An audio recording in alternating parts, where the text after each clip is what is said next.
सर्दी तो मजाक मजाक में कुछ ज़्यादा ही बढ़ गई है। और सर्दियों में सुबह सुबह उठना भी बहुत मुश्किल लग रहा होता है। दिल ही नहीं चाहता कि कंफर्टर से निकलो और कुछ काम करो। तो बस आज मेरी मॉर्निंग भी काफ़ी लेट हुई। किचन में आई और आते ही मैंने चाय रख दी, क्योंकि सुबह सुबह उठने के बाद तो चाय ही चाहिए होती है। वैसे तो मैं सुबह नहीं उठी, काफ़ी लेट उठी हूँ, लेकिन फिर भी चाय तो मस्ट है। और किचन में आई तो मैंने देखा कि इतने सारे फ्रूटर भी रखे हुए थे। मेरे हस्बैंड ले आए थे और उन्होंने यहाँ पे लाके रख दिए थे। और साथ ही अब मैंने चाय में दूध डाल दिया है और देख लें मैं इस तरह से मलाई स्टोर करती हूँ फ्रीज़र में। और अब ये बाउल फुल हो जाएगा तो फिर मैं इसका घी बना लूँगी। जैसे कि अभी मैंने पिछले दिनों बनाया था तो वो तो बहुत ज़्यादा जमा हो गई थी, तो अभी मैं और कर रही हूँ इकट्ठी, और फिर मैं एक साथ इसका घी बना लूँगी।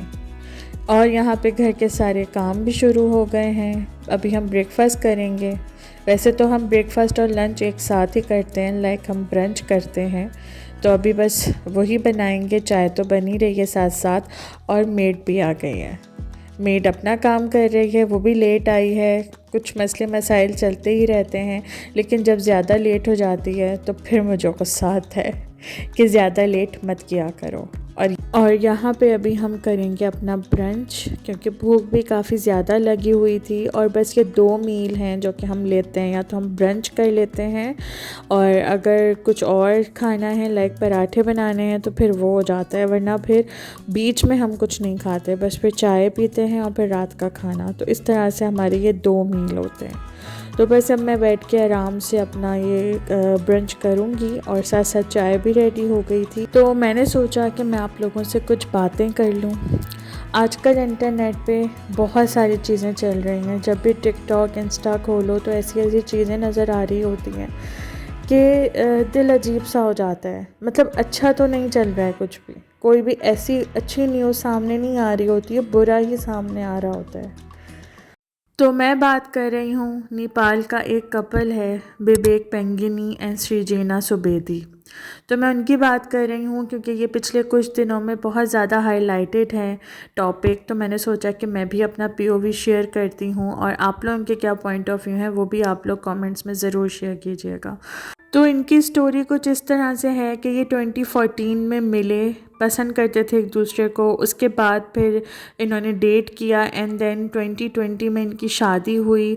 एंड देन ये कपल अमेरिका मूव कर जाता है, और वहाँ पे जाके पता चलता है 2022 में कि ये जो बिबेक पेंगिनी है इनको ट्यूमर है, ब्रेन ट्यूमर, वो भी 4th स्टेज, और काफ़ी कम टाइम था इनके पास।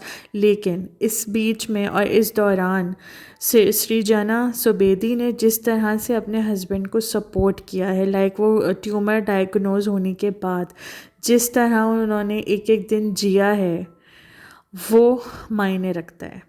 क्योंकि आजकल के दौर में जहाँ इतनी ज़्यादा डिवोर्स हो रही हैं, आए दिन कोई ना कोई डिवोर्स की न्यूज़ आ रही होती है, इस बीच में ऐसा कोई कपल अगर नज़र आए या पता चले उनके बारे में कि इतना सपोर्टिव, लाइक इतनी सपोर्टिव थी उनकी वाइफ, उनके साथ बचा नहीं सकती थी, पता था उन्हें, उनके पास कम टाइम था, लेकिन उन्होंने अपने हस्बैंड के साथ जिस तरह एक एक दिन को सेलिब्रेट किया है।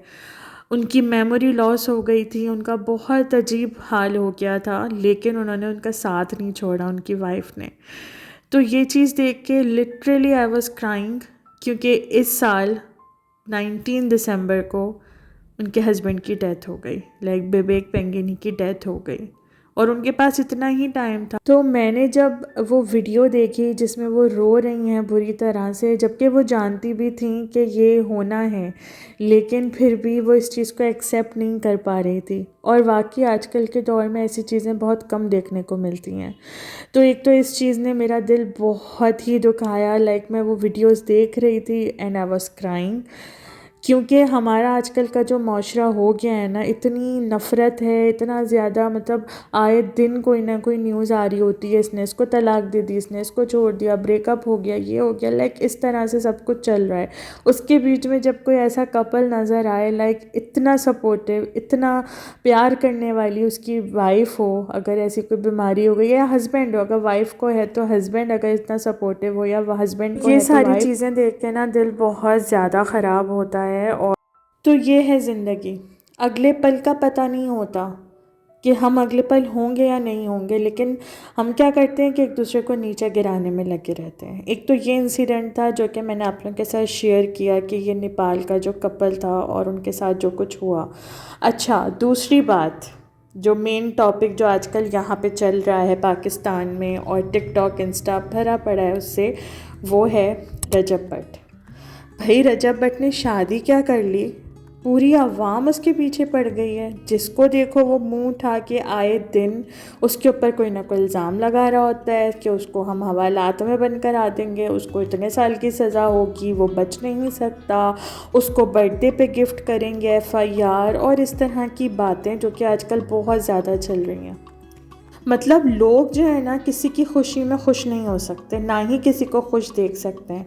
अगर उसने मेहनत की और उसकी लक ने उसका साथ दिया और वो इतनी ज़्यादा उसको हाइप मिल गई इतने कम टाइम में, और मेहनत करता है। ज़ाहिर है व्लॉगिंग कोई आसान नहीं है, कोई मजाक नहीं है, और हम किसी को ये नहीं बोल सकते कि तुम ये क्यों कर रहे हो, तुम वो क्यों कर रहे हो, तुम फैमिली दिखा रहे हो। सबका अपना अपना कंटेंट होता है, सब कंटेंट बनाते हैं, लेकिन रजब भट्ट के पीछे तो भाई हाथ धो के पड़ गए सबके सब। इतनी मुझे हैरत हो रही है कि अभी शादी के नेक्स्ट डे ही उसको उठा के ले गए, वो जो शेर वाला था कि शेर का बच्चा रखने पे, उस चीज़ से उसकी जान छूटी है। तो अब नई चीज़ खुल गई है कि उसने नमाज की बेहुरमती की है। मतलब सीरियसली। और जिस वीडियो पे ये सारा कुछ हो रहा है, वो वीडियो बने हुए कोई 1-1.5 साल हो गया है। 1-1.5 साल से वो वीडियो नज़र नहीं आई, और वो जस्ट एक मजाक है, कोई ऐसी बात है ही नहीं उस वीडियो में। और सिर्फ रजब भट्ट ने नहीं बनाई वो वीडियो, काफ़ी सारे और टिकटॉकर्स हैं जिन्होंने वो वीडियो बनाई है, लेकिन और कोई नज़र नहीं आ रहा, क्योंकि रजब भट्ट के नाम पे ही व्यूज़ चाहिए। जो ये सब कुछ कर रहे हैं, जो लोग हैं इसके पीछे, उनको रजब भट्ट के नाम पे व्यूज़ आएंगे और किसी के नाम पे आएंगे नहीं। तो इसीलिए रजब भट्ट का गला पकड़ा हुआ है। मतलब शादी के बाद वो बंदा कुछ भी अपनी वाइफ के साथ एंजॉय नहीं कर पा रहा, ना कहीं जा सकता है वो फ्रीली, ना वो कुछ कर पा रहा है, लाइक कहीं घूमने भी नहीं जा सकता। इतना ज़्यादा उसको टॉर्चर किया जा रहा है। मुझे इतना दुख हो रहा था देख के कि हम कहाँ पर रह रहे हैं, कि यहाँ हम अपनी मर्ज़ी से कुछ नहीं कर सकते। और जिस वीडियो का महाज बना रहे हो वो तो 1.5 साल से पड़ी हुई है, टिकटॉक पे, यूट्यूब पे, सब जगह पड़ी हुई है, तब नहीं नज़र आई। अब सिर्फ अपनी जेबें गरम करनी है, व्यूज़ चाहिए, तो रजब भट्ट का नाम ले लो, रजब भट्ट का जीना हराम कर दो। तो भाई जियो और जीने दो। अभी अभी उसकी शादी हुई है, उसने भी जाना था, अपनी वाइफ को लेके जाना था घूमने फिरने या जो भी उनके प्लान्स थे, लेकिन वो कुछ नहीं कर पा रहा। मतलब उसकी वीडियो देख के अंदाज़ा हो रहा है कि वो फैमिली कितनी टेंशन में। उसकी माँ जिस तरह रो रही थी रजब भट्ट की, मुझसे तो देखा ही नहीं जा रहा था रोते हुए, क्योंकि उसका एक ही बेटा है। जिस तरह उसका बाप परेशान होकर बोल रहा था कि तुम चले जाओ यहाँ से, लाइक छोड़ के, पाकिस्तान छोड़ के चले जाओ, वो चीज़ देख के मेरा दिल बहुत ख़राब हुआ। लेकिन लोग इतनी नफ़रत फैला रहे हैं उसके ख़िलाफ़, मतलब जान ही नहीं छोड़ रहे हैं किसी तरह। उसकी एक शादी जो है वो ही लोगों से हज़म नहीं हो रही है कि उसने पैसा उड़ा दिया, पैसा बर्बाद कर दिया। तो भाई उसका पैसा था, तुम्हारा पैसा तो नहीं उड़ाया ना उसने, जो तुम जो है उसके पीछे पड़ गए। और इतनी फजूल बातें कि रजब भट्ट माफ़ी मांगे, रजब भट्ट पूरे पाकिस्तान से माफ़ी मांगे, और ये और भी कई जगह पे बेहुरमतियाँ हुई हैं। अब यहाँ पे मैं बोल नहीं सकती कि कहाँ कहाँ किस किस तरह से नमाज की बेहुरमती हुई है, लेकिन सबको पता है। तो वहाँ पे एक्शन लो जो कि रियल में हुई है। यहाँ पे तो वो ऐसा कुछ है ही नहीं। जिस वीडियो पे इतना अजाब किया जा रहा है उसकी जान को, उसमें तो कुछ ऐसा है ही नहीं। तो भाई गेट अ लाइफ, उसको अपनी मर्ज़ी से जीने दो। और तुम अगर जी सकते हो या अपना नाम बना सकते हो तो अपने बलबूते पे बनाओ। किसी की ज़िंदगी हराम करके सिर्फ बद्दुआएं मिलेंगी और कुछ नहीं मिलेगा, जो कि मिल रही हैं, ऑलरेडी मिल रही हैं। अल्लाह है रजब भट्ट के साथ, और इस मसले से भी इंशाल्लाह बहुत जल्द निकल जाएगा। तो आप लोग भी अपना POV ज़रूर शेयर कीजिएगा रजब भट्ट वाले मैटर पर। और यहाँ पर बस अब ये व्लॉग एंड होने वाला है। मैंने कॉफ़ी बना ली है तो मैं गर्मा गर्म कॉफ़ी इंजॉय करती हूँ। आप लोगों से मिलूँगी नेक्स्ट वीडियो में। बाय।